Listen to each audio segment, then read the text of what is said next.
So the goal for today is to get as many people as close to being approved within Mandalorian merch for Drexel Clan, which is the Panhandle, Florida, so that we can kind of regrow this clan and the Mandalorian armor aspect here. So we're trying to, a lot of it is brainstorming about like the best way to put stuff together and what will meet the standards. Okay, so I am not only putting together the Imperial Super Commando pack here, I'm getting it ready for dual purpose. One, I just have to get one done, and two, it's going to be used on my custom Mandalorian Spoil of War for my custom Mandalorian. Eventually, it will just be incorporated in with my Imperial Super Commando. I just want to see one done, and it's been a real fun, easy build. It's no nonsense here. With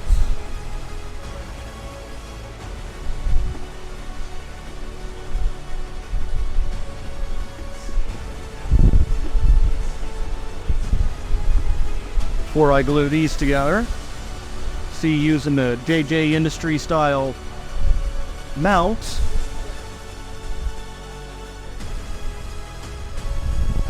I've got it going.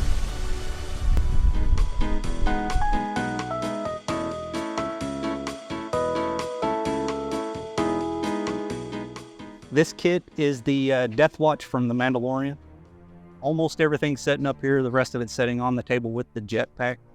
Got this little ring that shows up whenever you print. We're going to smooth that out. And I've already done it on this helmet.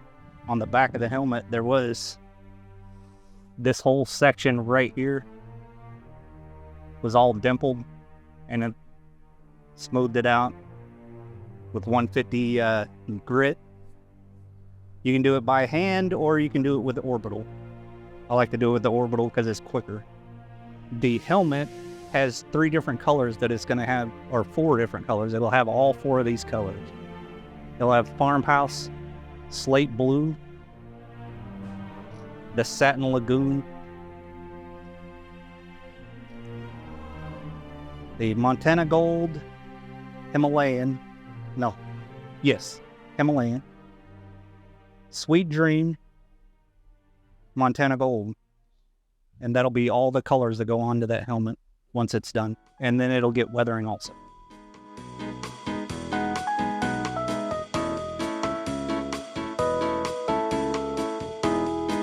So before we get to priming everything, we've got to wipe everything down with tack cloths, make sure we get all the dust off. And then we spray it with Bulldog because some of the pieces we use are resin, and this helps the paint stick to it much better. And then after we've Bulldogged it and let it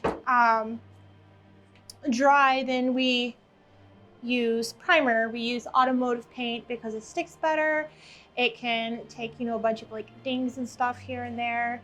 So if you were to brush your helmet against a wall or something, or when you put it in storage, it's not going to get scuffed up like you would if you were to use regular spray paint.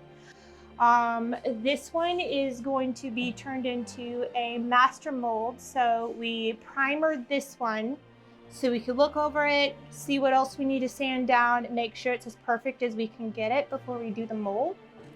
On the tank trooper, it gets weathered, so it doesn't need any touch-up. All this extra stuff here is fine. We might just, kind of hand brush it so it's not as, chunky looking, but it's going to be ultimately weathered, so we want it to look weathered. This one, we're going to test a couple of different chroming techniques on it. So this one, we prime it, then I got to go over it with fine sanding, some 800 and 1000 grit. Make sure it's extra smooth before I put the black paint on it. Then we, I wipe it down again, and then I do the final single stage top coat. And then after we do all the painting, we go here for more prepping. So this one is going to be a dark trooper. The primer has already been put on it. Right now I'm sanding it with 400 to get rid of some of the rough edges. And then after I'm done sanding it with 400, I'll go back over it with 800 and then 1000 grit. And then this one will be ready for the black base coat, and then wipe it down with tack cloth, and then it will be ready for its final single stage.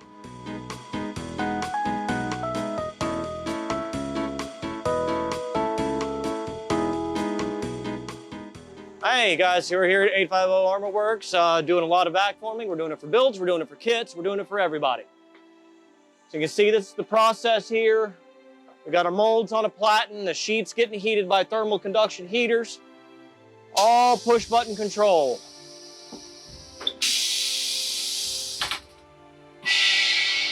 You get all that detail in, turn the fan on, let it cool the parts as quickly as possible. It's a 24x36 Cybe automation vacuum forming machine, circa 2017. It has been zero maintenance with a few modifications we made here for improvements. We are using an aluminum platen. This is a aluminum heat shield, so we're sure to get all the heat around these corners. Our maximum forming area is 19 by 31 inches, so that's as big as we can go. And my motto's always been here, sheet to the heat.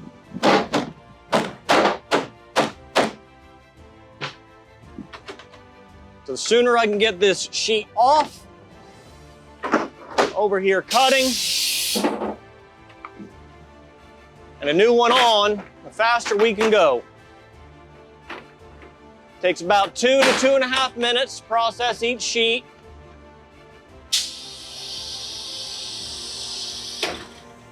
At least with the heat cycle time. Full processing time is about 3.5 minutes. But don't think for 1 minute that this is easy work.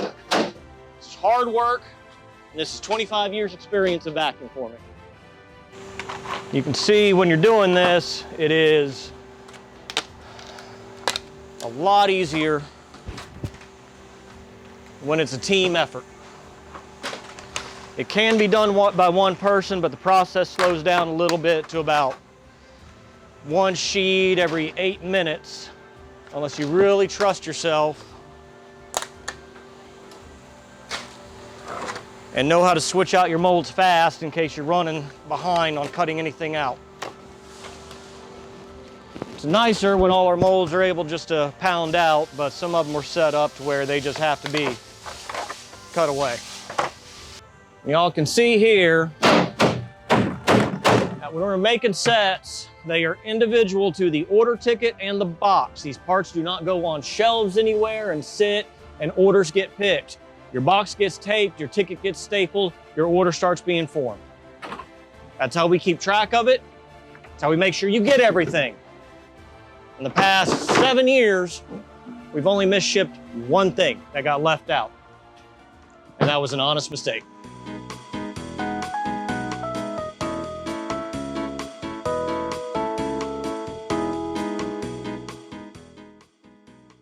So, not everything is perfect. When I was out spraying, the paint decided to go thick in one area. So we got this whole run right here. But they're not hard to fix, they're pretty easy to fix. And what I'm gonna do is I'm going to sand this down to where it's smooth against the other paint and still leave the paint there. I don't want to strip the whole part. You just want to knock down what is there that built up. Once I get done with this, I'll wash it off with regular water and then let it dry and spray back over it again. You paint it bronze. I didn't paint it bronze. That's just what it's called. Yeah.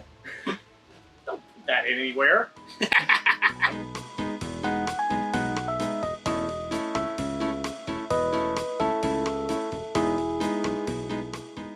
So today we're going to be laying down black base coat and the black single stage.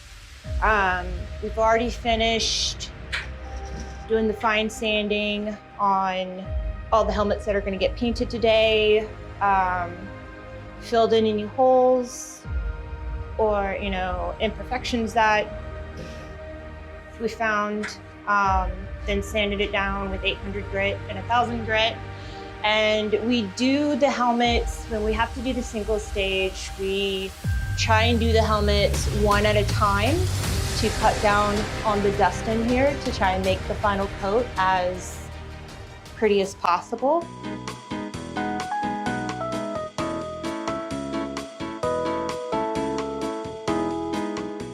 So this week I'm going to finish up this Deathwatch, which is going out to a customer. And then I have my Kyber, which is all over the place. And then I have the clone, which I've been working on. This is our new animated clone. The other shin is over there. This one's primed. More parts on that side. I'm trying to get something ready for UltraCon, and I have 3 outfits so far. I have my Mandalorian, the Tusken Raider, and Old Man Rex.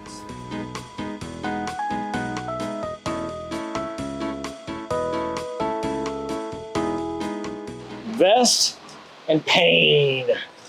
Hot pain. Pain.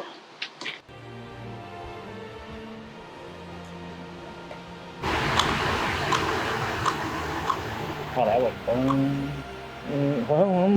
Yeah. Then like your kneecaps. Oh, those kneecaps are hot. Very hot. I'm at the top. Well, I'm at the top here. Yeah, I got straight across and I got you down here too. Here. And pull it back down. Put it on my belly. On the belly. Yeah. There you go.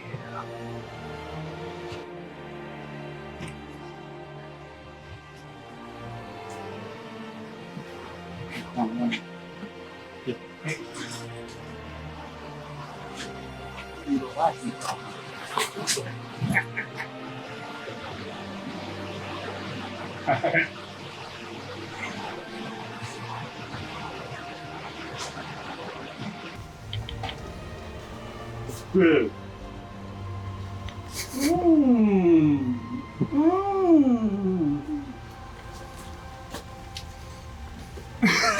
Okay, so last second things, there's always something last second we had to do.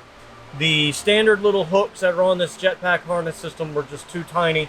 So we had Robert just in here who's with a machine shop, and he welded us out some bigger ones, and man, they were almost like a 1/4 inch too small.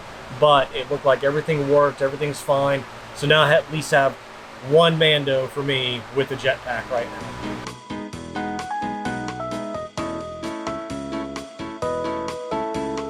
DragonCon prep and some last second stuff. Set up the self-contained sound system here. Can't keep it up too loud because gonna get some really bad feedback. Like at one point I was turning my head to the left and it was going crazy. So everything's like clustered right here, so of course you got to be really careful with the feedback in those positions. And the microphone's like trying to push up my nostril right now. Loads of fun. These are the things you get to experience whenever you wear costumes and do stuff at the last second.